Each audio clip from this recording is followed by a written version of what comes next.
Tash ndihem shumë mirë si me pas lirë për s'dyti, si thënë asaj fjalës. Se më patën morën qafë 5 muaj në burg. Më erdhën morën nga shtëpia, kam qenë në gjumë. Pas publikimit të një skandali në emisionin investigativ Boom, gjykata e Durrësit lë të lirë Kristian Preçin, i cili qëndroi 4 muaj në qeli pa asnjë provë. Ambasadori SBA-s në OSBE, Heri Kamjan, tërheq vëmendjen për hetimin e ministrit Tahiri si implikuar në mbështetje të trafikantëve bashkëpunim kundër krimit.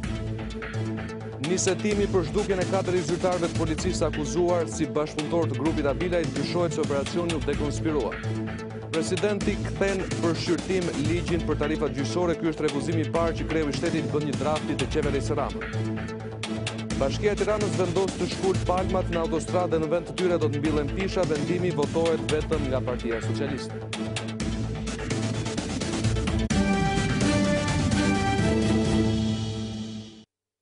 Mirëmbrëma të nderuar shikues, ky është edicioni qendror i lajmeve këtu në Radio Televizionin Ora News. Do të vjoj menjëherë me zhvillimet kryesore. Skandali publikuar në emisionin investigativ Boom në datë 21 nëntor, duket se ka vënë në lëvizje organet e drejtësisë. Gjykata e Durrësit ka vendosur lirimin e shtetasit Kristian Preçit, duke pushuar çështjen penale në ngarkim të tij, e cila kishte nisur për akuzën e vjedhjes bazuar në disa deklarime të një shtetaseje, por pa shoqëruar me asnjë provë tjetër.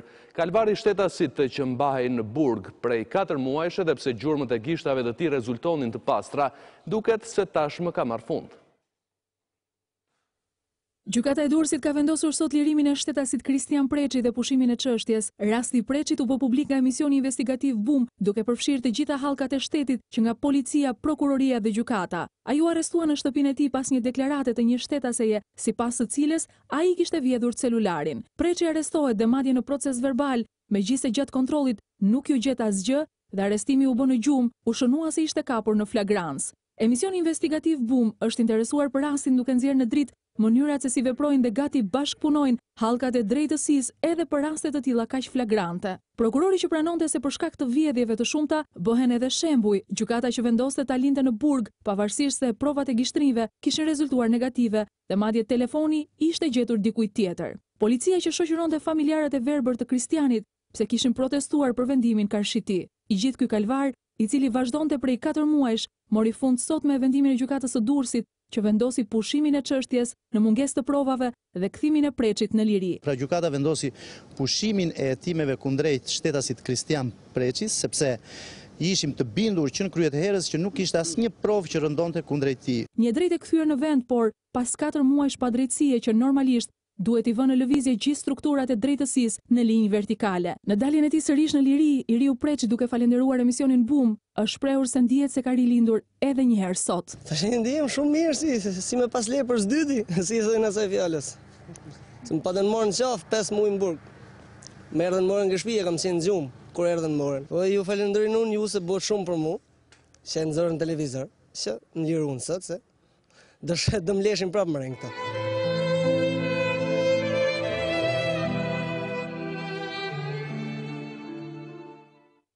Ambasadori SBA-s në OSBE, Heri Kamjan, në një reagim për raportin e OSBE-s për Shqipërinë, nënvizon rastin Tahiri, për të cilin ka nisur hetimet nga prokuroria. Ai kërkon që të ketë bashkëpunim ndërkombëtar në luftën kundër krimit, ndërkohë që vëmendja të riqet edhe për hetimin e shkarkimeve nga puna për çështje politike. Rasti i ministrit Tahiri dhe hetimet për përfshirjen e tij në trafikun e drogës janë ngritur si shqetësim nga ambasadori i SBA-s në Këshillin e Përhershëm të OSBE-s, Heri Kamjan. Zyrtari i lartë amerikan ka shkruar një përgjigje kreu të prezencës së misionit të OSBE-s në Shqipëri, Bernd Boshart. Përmes një letre, SBA falenderon OSBE-n për rolin që ka luajtur në vendin tonë, si dhe inkurajon këtë mision për asistencën që duhet dhënë Shqipërisë për çështje si zgjedhjet, ekstremizmi dhe korrupsioni. Korrupsioni dhe kriminaliteti në të vërtetë mbeten pengesa për prosperitetin në Shqipëri. Prokuroria e Tiranës po heton aktualisht më shumë se 3.000 raste të marrjes në punë dhe shkarkimit të përkrahësve partijak gjatë periudhës së fushatës zgjedhore të vitit 2017. Një shqetësim që është ngritur edhe nga Udiri. Në njërin nga rastet, një ish ministër i brendshëm, i cili tashmë është antar i parlamentit, është implikuar në Itali për mbështetjen e trafikantëve të drogës. Zoti ambasador, duke u drejtuar këtyre dhe problemeve të tjera, Koordinimi midis aktorëve ndërkombëtar do të vazhdojë të jetë një nga çelësat e suksesit. Sipas ambasadorit amerikan në Vjen, Harry Kamien, referuar këtyre çështjeve dhe problemeve të tjera, koordinimi mes aktorëve ndërkombëtar do të vazhdojë të jetë një nga çelësat e suksesit. Deri tani asnjë ambasador nuk ka folur në lidhje me dosjen hetimore për ish-ministrin Tahiri dhe pothuajse të gjithë kanë deklaruar se për këtë çështje po heton drejtësia shqiptare. Edhe Lëvizja Socialiste për Integrim u shpreh në sinkron me deklaratën e ardhur nga ambasadori amerikan i OSBE-s me seli në Vjen. Sot dua të përshëndes deklaratën e ambasadorit të Shteteve të Bashkuara të Amerikës në OSBE për gjuhën e tij të drejtë për drejtë në këtë situatë për cilën ndodhet Shqipëria. LSI ka të njëjtin qëndrim të palëkundur se korrupsioni dhe kriminaliteti ngelen pengesat më të mëdha për zhvillimin e Shqipërisë. Prokuroria nis hetimet për mos ekzekutimin e urdhrave të arrestit të firmosur për 4 ish-zyrtar të lartë të policisë së shtetit, mes të cilëve edhe ish drejtori i qarkut të Vlorës të akuzuar në dosjen penale ndaj grupit kriminal të vëllezërve Habile.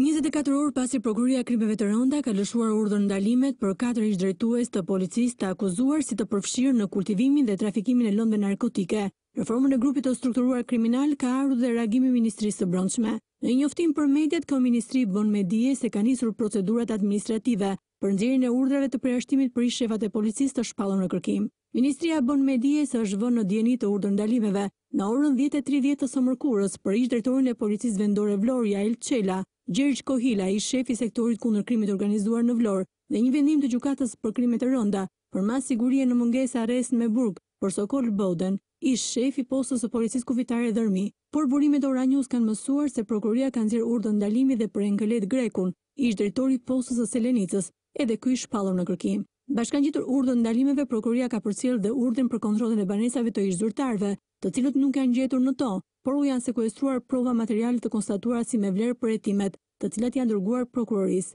Por dështimi i zbatimit të urdhër ndalimeve nga policia ka bërë që grupi hetimor të zhvillojë paraditën e së njëjtës, një analizë me prokurorët e çështjes dhe drejtues e prokurorisë së krimeve të rënda për të gjitha veprimet procedurale të kryera që do të kryen në vijim në funksion të këtij hetimi, ndërsa që prej datës 22 nëntor, të 4 ish-drejtuesit e policisë janë shpallur në kërkim. Deputeti socialist Pjerin Ndreu i bën thirrje ish-zyrtarëve të policisë së Vlorës që sipas tij duhet të dorëzohen sa më shpejt pasi ndryshe kompromentojnë pozitat e tyre. Në një status në rrjetin social Facebook, deputeti dhe ish-drejtori i policisë së Tiranës shkruan se kjo lloj sjellje është e papranueshme për ish-zyrtar të rangut të lartë. Shmangja nga ekzekutimi i arresteve të kërkuara nga prokuroria, sipas Pjerin Ndreut, kompromenton pozitat e tyre dhe hedh hije dyshimi mbi ata si të implikuar në trafikun e drogës. Ndreu shkruan mëtej se që prej mbrëmjes së djeshme me kërkesë të prokurorisë, ish-drejtuesi i policisë së Vlorës Jael Çela dhe 2 vartës të tij Sokol Bode dhe Gjergj Kohila janë në kërkim, por nuk janë ndaluar ende. Ish-zyrtarët, shkruan Ndreu, duhet të dorëzohen një orë më parë. Shmangja nga ekzekutimi i arresteve sipas deputetit të PS-s është e papranueshme për një ish-zyrtar të rangut të lartë. Të paraqiten përpara drejtësisë dhe të japin dëshmi për akuzat, përfundon statusi i deputetit.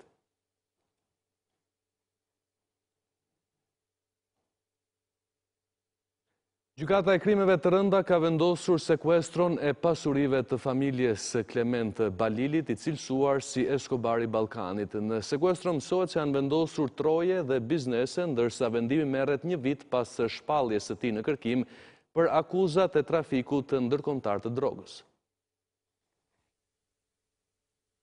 Vendoset në sekuestro preventive pasuria e Klement Balilit, ose i njohur ndryshe si Eskobari i Ballkanit. Vendimi është marrë këtë të njëjtën në gjykatën e krimeve të rënda pas kërkesës së prokurorisë. Në sekuestro mësohet se janë vendosur troje, biznese dhe apartamente që rezultojnë në emër të familjes Balili në Sarand. Veprimet e policisë janë pjesë e një heftimi të nisur për pastrim parash për Klement Balilin, i cili rezulton i shpallur në kërkim për trafik ndërkombëtar droge. Dyshohet se kjo pasuri dhe të tjera në pronësi të 44 vjeçarit nga Saranda janë vënë me para të ardhura nga aktiviteti kriminal. Klement Balili është në kërkim që prej një viti, pas urdhrit të arrestit të ndërkombëtar të lëshuar nga Prokuroria e Krimeve të Rënda.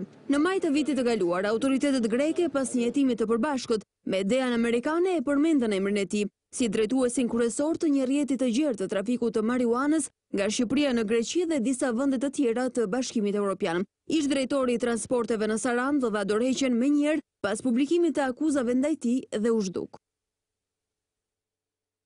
Lulzim Basha komentoi debatin për mandatin e kryeprokurorit, ndërsa tha se kryeministri Edi Rama po përpiqet të emërojë atë për të mbyllur hetimet që të çojnë tek implikimi i tij në botën e krimit. Kryeministri është pengesë kryesore për drejtësinë dhe luftën kundër krimit, tha Basha, ndërsa deklaroi se një kryeprokuror i emëruar nga Rama do të thotë fundi i hetimeve për atë që e quan kupol kriminale. Në kulmin e debatit për mandatin e kreut të akuzës, Lulzim Basha thot se Partia Demokratike nuk do të lejojë që kryeministri Edi Rama të emërojë prokurorin e përgjithshëm. Një kryeprokuror i emëruar nga mazhoranca, sipas Bashës, do të thot fundi i hetimeve për atë që ai e quan kupol kriminale në pushtet. Një prokuror i përgjithshëm i emëruar nga këta njerëz do të thot fund i hetimeve në rastin Tahiri, do të thot fund i hetimeve në rastin e Dakos, do të thot fund i hetimeve në kupolën kriminale dhe do të thot fush e lirë për krimin. Por më shumë kjo bie në konflikt total me frymën e kushtetutës dhe të reformës në drejtësi, dhe për ta kuptuar absurditetin, mjafton t'ju kujtoj se dhe vetë Sajmiri ka të drejtë të votojë. Kryedemokrati Basha tha se ngjarjet e 24 orëve të fundit, ku është lëshuar urdhër arrest për disa ish-drejtues të policisë, treguan qartë se Shqipëria është ndërruar në zonë të lirë për krimin, ndërsa foli për një strategji të kryeministrit për të mbrojtur bandat dhe për të mbajtur pushtetin. Së pari, mbrojtja politike dhe shmangja nga drejtësia e gjithë bashkëpunëtorëve të tij të përfshirë direkt në aktivitete kriminale, nga Sajmir Tahiri, Vangjush Dako, Qazim Sedini e deri te kokat e policisë. Elementi i dytë i kësaj strategjie është kapja e sistemit të drejtësisë, në veçanti e organeve të hetimit dhe të prokurorisë. Elementi i tretë është manipulimi i opinionit publik, vendas dhe të huaj. Krimi i organizuar është sot një kërcënim serioz ndaj sigurisë kombëtare të Shqipërisë, u shpreh Basha, ndërsa tha se rrezikon të sjellë destabilizimin e thellë politik, shoqëror dhe ekonomik të vendit. Presidenti Ilir Meta ka firmosur kthimin për rishqyrtim të ligjit mbi tarifat gjyqësore. Ky është kundërshtimi i parë që kreu i shtetit i bën një ligji të propozuar nga qeveria Rama. Në relacionin vizohet se disa pika janë në kundërshtim me kushtetutën e vendit. Presidenti i Republikës Ilir Meta ka dekretuar kthimin për rishqyrtim në kuvent të ligjit mbi tarifa gjyqësore. Ky është drafti i parë që kreu i shtetit i kthen qeverisë së kryeministrit Rama. Drafti është miratuar 3 javë më parë në parlament përmes kundërshtimeve të opozitës. Megjithatë, presidenca nuk ka dhënë argumente se cilat pika të projektit duhet të rishikohen. Drafti do të kthehet në parlament së bashku me argumentet përkatëse. Partia Demokratike e ka kundërshtuar më herët këtë ligj me pretendimin se ishte kundër konventave ndërkombëtare të drejtave të njerëzit dhe antikushtetues. Sipas PD-s, miratimi i ligjit do të shkaktonte rritjen e tarifave për çdo kategori në krahasim me çmimet ekzistuese. Ky pretendim i opozitës është kundërshtuar në Komisionin e Ligjeve nga mazhoranca, e cila theksonte bashkëpunimin me Shtetet e Bashkuara dhe Bashkimin Evropian në hartimin e draftit si pjesë e reformës në drejtësi. Sipas projektligjit për tarifat dhe shpenzimet gjyqësore në Republikën e Shqipërisë, për të hapur një proces gjyqësor civil, qytetarët duhet të paguajnë 50.000 lek nga 200 që është tarifa aktuale. Ligji u votua në parim nga deputetët e PS-s dhe LSI-s. Kryeministri Edi Rama do të jetë sot në orën 21 në një përballje me gazetarin Artur Zhej në emisionin 360 gradë në Ora News. Është kryeministri Rama sot në ditët e veta më të mira, cilat janë tani dilemat e tij që ka krejtësisht vetëm atë që e mbiquante në fushatën e qershorit të kaluar si timonin e qeverisjes. Marrëveshja politike Rama-Basha e 17 majit të kaluar është një marrëveshje e ndërprerë apo vazhdon në mënyrë të nëndeshme, cilat mund të jenë pikat e fshehta të kësaj marrëveshje dhe a do të shfaqen përsëri shenja afrimi ndërmjet kryeministrit dhe kryetarit të Partisë Demokratike. Janë disa nga pyetjet me të cilat Rama do të përballet duke nisur nga ora 21 në emisionin 360 gradë. Gjithashtu klima brenda Partisë Socialiste dhe a e ka Rama nën kontroll partinë do të jetë një tjetër temë nxehtë, ashtu sikurse shumë përgjigje mbi marrëveshjen më të re me Greqinë por po ashtu edhe ndryshimet e paralajmëruara nga opozita në qeveri që do të jenë në qendër të diskutimit me Edi Ramën në studion e emisionit 360 gradë Artur Zhejt.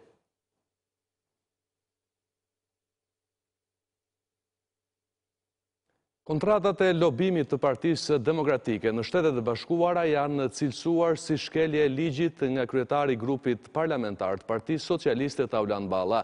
Ai kërkoi që prokuroria të hetojë mbi këtë rast, si dhe që Lulzim Basha të sqarojë përgjegjësitë e tij. Pas publikimit të kontratave të lobimit të Partisë Demokratike për zgjedhjet e 25 qershorit, kryetari i grupit parlamentar të Partisë Socialiste Taulan Balla në një konferencë për shtypi kërkoi prokurorisë të nisë me një herë hetimet për këto shuma parash, duke kërkuar transparencë nga Lulzim Basha. Duhet që më njëherë Lulzim Basha të sqarojë ku i ka gjetur Partia Demokratike dhe Lulzim Basha këto shuma marramense parash. $1 milion. E në mënyrë të menjëhershme prokuroria nuk duhet vonohet e të fillojë më njëherë hetimin. Sapo ky fakt është bërë publik. Balla tha se kjo shumë është më e vogël se sa ka deklaruar Partia Demokratike në KQZ dhe në këto kushte është shkelur ligji. Jemi në kushte të rënda të shkeljes ligjit nga ana e Partisë Demokratike në përgjegjësinë personale dhe juridike të Lulzim Bashës. Asnjëra prej këtyre pagesave nuk rezulton e deklaruar e për transparencë publikut. Shpenzimet e Partisë Demokratike për fushatën zgjedhore të 25 qershorit raportohen vetëm $500.000. Balla kërkoi që kryetari i opozitës të vihet përballë drejtësisë dhe të sqarojë përgjegjësitë që ka mbi këtë rast. Ka përfunduar në përplasje mbledhja e Komisionit të Ekonomisë ku po raportonte Ministre e Drejtësisë Etilda Gjonaj. Situata është tensionuar pasi deputeti demokrat Agron Shehaj i ka kërkuar llogari kreu të komisionit për ndërprerjen e fjalës gjatë pyetjeve që po i drejtonte ministres. Përfundon me tensione seanca e Komisionit të Ekonomisë ku po raportonte Ministri e Drejtësisë Etilda Gjoni. Deputeti demokrat Agron Shehaj ka reaguar pas ndërprerjes së fjalës nga kreu i Komisionit të Ekonomisë Erion Braçe, të cilit i ka kërkuar shpjegime. Kjo ka nxitur debatin duke bërë të nevojshme edhe ndërhyrjen e gardës për të qetësuar situatën. Prej kohësh deputeti demokrat dhe kreu i Komisionit të Ekonomisë kanë pasur përplasje në distancë dhe akuza të ndërsjellta.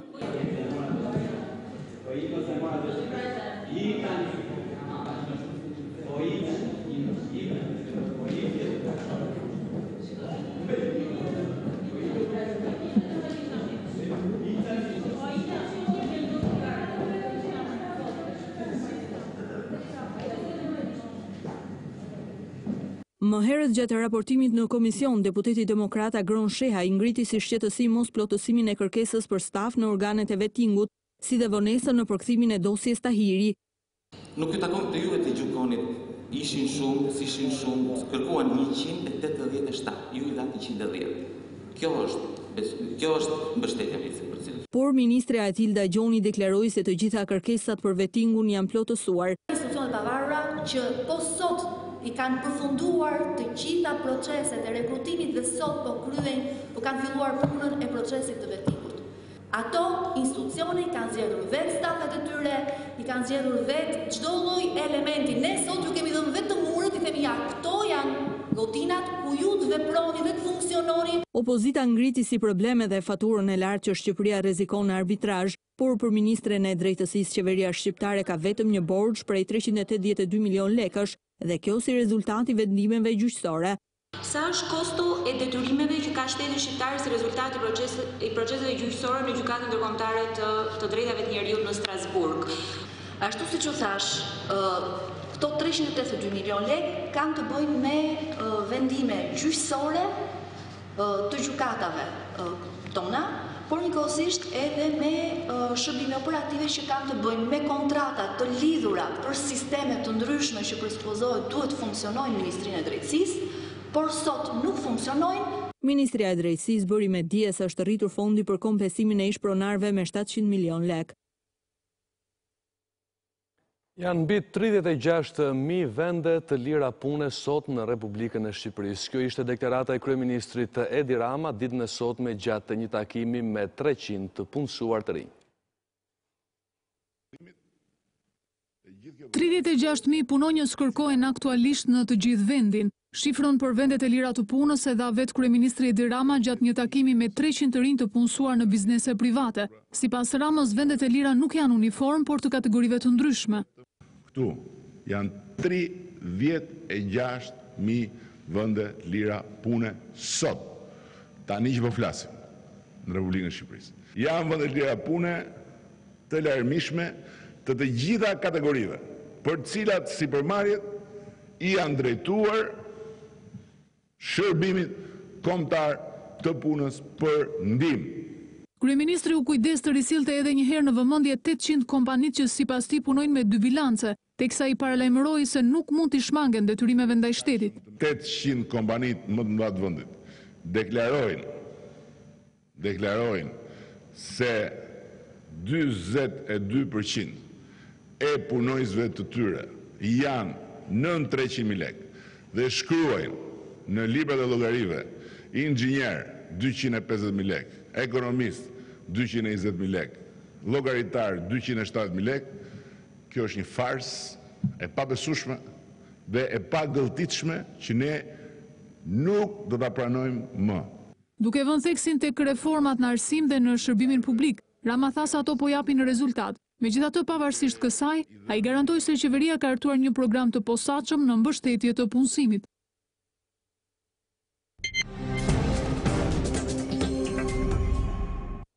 Një burr vrau me thikë bashkëshorten e tij pas një konflikti që sipas të dhënave të para nisi për motive krejt banale.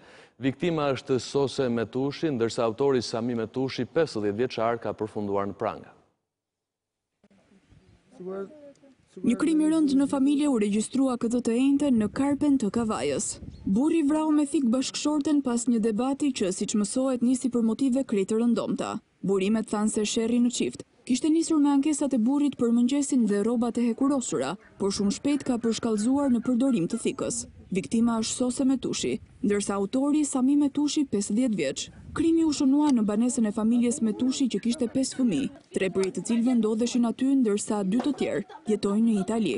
Sipas policisë, goditjet me thikë ishin fatale për gruan, e cila ka humbur jetën në vend. Menjëherë pas ngjarjes, forcat e policisë arrestuan autorin e krimit, i cili nuk bëri rezistencë, por mësohet se ishte në gjendje të rënduar psikologjike. Çifti ishte zhvendosur në këtë zonë nga Elbasani dhe merrej kryesisht me rritjen e gjelave të detit. Fqinjët thonë se zënkat në familjen Metushi ishin të shpeshta. Sapet vetë nuk e di. Me çfarë merret çifti? Çfarë bën në gjë? Me serët, me pulë, me kështu, se gjë shtëpiakët. Hetimet e policisë pritet të hedhin dritë mbi konfliktin fatal të çiftit në Kavaj.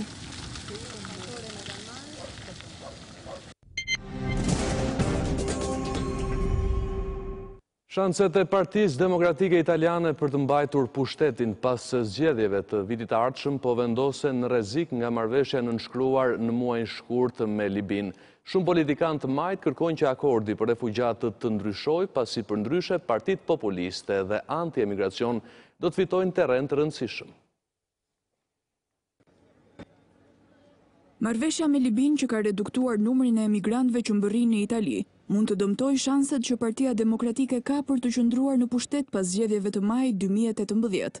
Akordi arritur në shkurt të këtij viti është i njohur për publikun italian, por kundërshtohet gjerësisht nga partner të mundshëm koalicionit të Partisë Demokratike. Kjo forcë ka nevojë për mbështetjen e partive të tjera, sidomos të forcave nga krahu i majt. Sondazhet paraprake tregojnë se demokratët janë pas lëvizjes populiste pesyjet, ndërkohë që koalicioni anti-emigracionit mes Lega Nord, Forca Italia dhe Fratelli d'Italia udhëheq me 36% mbështetje. Për këtë arsye, shumë politikanë të majtë kanë kritikuar marrëveshjen dhe kanë argumentuar se frika e italianëve nga të huajt dhe emigrantët përbën terrenin perfekt që partitë populiste dhe anti-emigracionit të fitojnë pushtet. Në bazë të marrëveshjes, Italia dhe Bashkimi Evropian u zotuan të financojnë ngritjen e kampeve të emigrantëve në Libi dhe Rom, si dhe stërvitjen e rojës bregdetare libiane, pjesë e masave për frenimin e numrit të emigrantëve që kalojnë në Europë. Por marrëveshja ka çuar në bllokimin e 10 mijëra emigrantëve në Libi, ku grupet humanitare thonë se ata mbahen në kushte çnjerëzore dhe janë subjekti krimeve.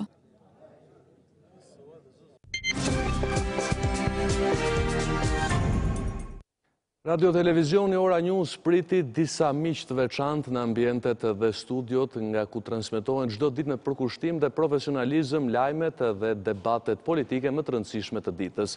Përfaqësuesit ushtarak të Akademisë së Forcave të Armatosura u njohën nga afër me punën 10 vjeçare të dokumentuar në muret të Muzeut të Televizionit ton, si dhe shpreh mirënjohjen për kontributin e Ora News në informimin e drejtë të qytetarëve.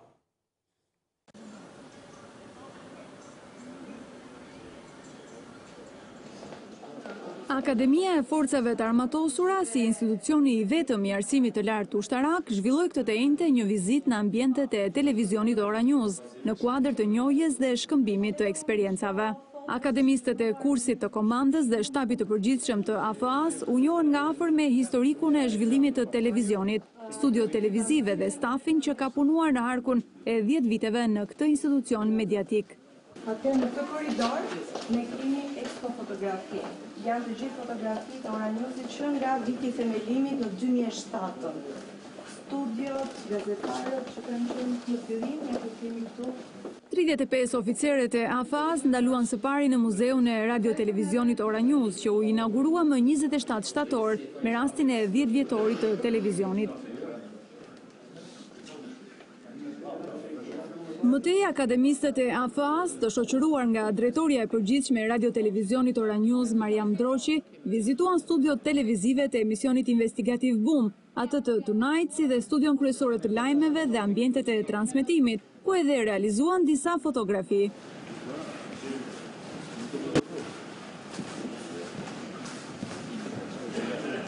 Kolonel Rushdi Kuçi tha se zgjodhen televizionin Ora News fal emrit që ka krijuar ky institucion në tregun mediatik. Në programin tonë është edhe komunikimi dhe media, dhe jo më kote zgjodhëm Ora Newsin, si nga televizorët liter në fushën e informimit, bëjnë 10 vjetëve se cili për nesh pasë çfarë shëndrimi madh është bërë këtu. Nuk flitet për revolucion, flitet për revolucion në fushën e medias. Edhe ne gjykojmë që do ta mbani këtë temp që të jeni gjithmonë të parët në lajmin e fundit. Ajo që më bën përshtypje është se ju keni ndarë suksesin, pronari ka ndarë suksesin me gjithë njerëzit që punojnë këtu. Pra secili në çdo kohë që do vi të gjej veten tek Ora News për atë kontribut të punë që ka bërë. Në mbyllje të vizitës, akademistët e AFA-s vizituan edhe ambientet e radios, aty ku çdo mëngjes në emisionin Ora Juaj dëgjohet zëri i qytetarëve.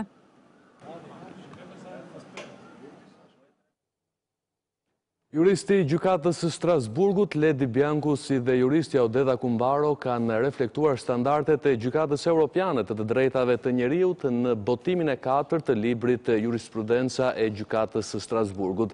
Synimi i librit është ndihmoj gjyqtarët dhe prokurorët në kuptimin e atyre standardeve që përbëjnë bazat e rendit publik europian. Standardet e Gjykatës Europiane të drejtave të njeriut vijnë të reflektuara në botimin e 4 të librit Jurisprudenca e Gjykatës së Strasburgut, me autor juristin Ledi Biancu dhe Odeta Kumbaron. Qëllimi është të ndihmojë gjyqtarët, prokurorët dhe të gjithë juristët në Shqipëri dhe Kosovë në kuptimin e standardeve që përbëjnë bazat e rendit publik europian. Sipas kryetarit të Gjykatës së Lartë Xhezair Zaganjori dhe kryetarit të Shkollës së Magjistraturës Sokol Sadushi, libri që sill përvojën e çmuar të Gjykatës së Strasburgut do të jetë një orientim i mirë edhe për student e studiues. Duhet theksuar që në këtë libër paraqiten standardet më të fundit, sepse në të njëjtën kohë dinamika që ka jurisprudenca e Gjykatës të drejtave të njeriut, Gjykatës Europiane të drejtave të njeriut është e jashtëzakonshme. Sot flitet për standardizimin e të drejtave tradicionale, por edhe për elaborimin e fushave të reja në fushën e drejtave të njeriut. Por nuk duhet harrojmë që është bërë një punë jashtëzakonisht shumë profesionale në radhë parë seleksionuese për të gjetur vendimet, dhe së dyti edhe për të sistemuar. Vlera e një vendimi të Gjykatës Strasburgut është një vlerë që merr përparësi në raport me legislacionin vendas. Mënyra se si arsyetojnë vendimet e Gjykatës Strasburgut natyrisht të krijojnë një mendje më të hapur për të vlerësuar dhe për të interpretuar rastet. Botimi 4 synon t'i ofrojë gjyqtarëve dhe prokurorëve një panoram të produktit jurisprudencial më masiv në nivel europian që udhëheq dhe kushtëzon veprimin e gjithë juristëve në të gjitha shtetet anëtare të Bashkimit Evropian. Libri u promovua në mungesë së 2 autorëve që ndodheshin në Strasburg. 3.3 miliard lekë është fondi që do të shpenzoj Bashkia e Tiranës për zëvendësimin e palmave të thara me pisha në 6 kilometrat e autostradës Tiranë-Durrës. Vendimi u miratua me 31 votat e majorancës. Këshilltarët e djathtë u përplasën me majorancën në këtë pikë, ndërsa votuan pro për një sër projektesh të tjera, si ushqimi, shërbimi në shkolla, ndihma ekonomike dhe rritja e pagave për zjarfiksit. Brenda muajit të dhjetor, 600 pisha do të mbillen në vend të palmave të thara për gjatë segmentit të parë të autostradës Tiranë-Durrës. Kjo do t'i kushtoj Bashkisë së Tiranës 3.3 miliard lekë. Mbjelljen me pisha të buta të brezit gjelbër në të dy krahët e segmentit autostradës Mikalimi Kamzës deri tek Mikalimi i Kasharit, e pranojmë që palmat nuk kishin një zgjedhje për të mbjetuar këtyre temperaturave. Nëse do t'i përfundonin përpara vitit të ri, kjo do ishte një situatë ideale. Projekti i cili parashikohet në buxhetin afatmesëm të Bashkisë së Tiranës nxiti debate të ashpra në mbledhjen e Këshillit Bashkiak. Ky është një vendim i cili na vendoset krahas një vendimi tjetër skandaloz, i cili është ai prej 2.5 milionë eurosh për të zëvendësuar palmat e thara në autostradë me pisha. Nuk ishte e vetmja pikë në cilën këshilltarët e Partisë Demokratike dhe ata të Partisë Socialiste u përplasën me njëri tjetrin, kur u diskutua për projektin të bëjmë detyrat e shtëpisë, që përfshin 4 shkolla, mësim dhe ushqim deri në orën 17 pasdites. Opozita ngriti pikpyetje për cateringun dhe përdorimin e imazheve të fëmijëve. Fëmijët vazhdojnë të rinë në mësim në grupe speciale, t'ju ofrohet edhe dreka në shkollë, të kenë mundësi që me një mentor të bëjnë detyrat e shtëpisë dhe të kenë mundësi që të përgatiten për të nesërmen në shkollë. Fëmijët nuk mund bëjnë objekt dhe subjekt i një eksperimenti social, shoh dhe këtij lloji që e keni bërë. Ky nuk është as më shumë dhe as më pak, përveç se një kopje, një copy-paste, një kopim, thotoja me shumë defekte, por kopim, e një ideje, projekti, të shpallur publikisht nga Partia Demokratike, këtu e muaj më parë. Ne nuk do pilotojmë llojin e ushqimit. Ushqimi duhet standard është ai që duhet jetë. Ne do pilotojmë të gjithë programin, pra që ka të bëjë si funksionon mësimi mas shkolle, a përmirësohen fëmijët në shkolla apo jo. Demokratët kërkuan studim, por votuan pro këtij projekt vendimi. E ndërsa Lëvizja Socialiste për Integrim në Tiranë vijon të jetë në koalicion me Partisë Socialiste, për sa i takon vendimeve për qytetin, demokratët bashkuan votat për vendimet që lidhen me ndihmën ekonomike dhe pagat për zjarfikset. Leonard Olli, për motive personale, nuk është më në krye të djathtëve, ai u zvendësua me Kreshnik Çollakun. Idenë e mbështesim sigurisht do të ishte shumë Solisti i parë i Vjenës Eno Peçi sjell për publikun shqiptar 2 krijime të tija si koreograf. Eksil dhe Deja Vu rizgjojnë përjetimet e artistit të gjatë viteve që Shqipëria u përball me valët e emigracionit postkomunist. Balerini i njohur Eno Peçi vën në skenën shqiptare veprat Eksil dhe Deja Vu me balerinët e teatrit të operas dhe baletit në Tiranë. Solisti i parë i operas së Vjenës vjen për herë të parë si koreograf me një tematik mbi emigracionin, që shumë familje shqiptare ndërmorën në vitet 97-98. I nxitur nga e kaluara e tij si një fëmijë larguar herët nga dheu, Peçi shpreh se krijimtaria e tij është një pasqyrë e realitetit dhe ndjesive që ka jetuar. Ka marrë këtë si temë, qëllimi domethënë është që fëmijët t'i dërgojnë në eksil për të pasur një jetë më të mirë. Ka marrë 2 familje të ndryshme që kanë problemet e tyre familjare për shkak të situatës dhe për shkak të situatës janë të detyruar të çojnë familjet e tyre në eksil. Trupa e teatrit të baletit e ka mirëpritur bashkëpunimin për realizimin e kësaj vepre, duke u shprehur se ndihen të emocionuar teksa interpretojnë episode që i kanë jetuar vërtet. Unë personalisht kam eksperiencë dhe familjare dhe është shumë emocionuese që në këtë rast e përjetoj duke e kërcyer vetë personalisht. Është diçka që në Shqipëri ndodh shpesh, që familjet tona shqiptare kanë gjithmonë atë dilemën e fëmijëve. Çfarë do bëj, çfarë të ardhme do ketë?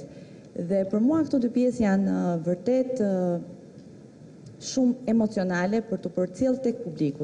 Shfaqja e ngres parin për herë të parë më 25 nëntor, ndërsa do të rishfaqet më 26 nëntor në sallën e Universitetit të Arteve. Për këtë shfaqje tashmë kanë filluar të shiten biletat.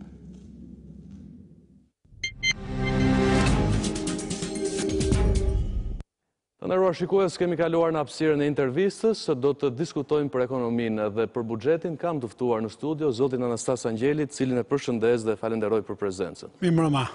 Zoti Angjeli, vëmendja e mediave utëroi që ditën e sotme nga një konflikt, nëse mund ta quajmë, i deputetit Partisë Demokratike Agron Shejaj dhe kryetarit komisionit zotit Erion Braçe. Çfarë ndodhi konkretisht pasi ju ishit dhe në afërsi dhe a vuajmë për kulturë demokratike pasi nuk diskutojmë pikat e rendit ditës, po shpeshherë kalojmë dhe në akuza personale? Muaj që sa po lëm pas është muaj një intensiteti mbledhjesh, diskutimesh, debatesh me ngarkes paksa më të veçantë se sa periudhat e tjera të diskutimeve parlamentare, sepse diskutohet projekt buxheti viti 2018 dhe pa dyshim që debatet në njerë, si thuash, e kalojnë edhe kufirin e diskutimeve. Po unë besoj se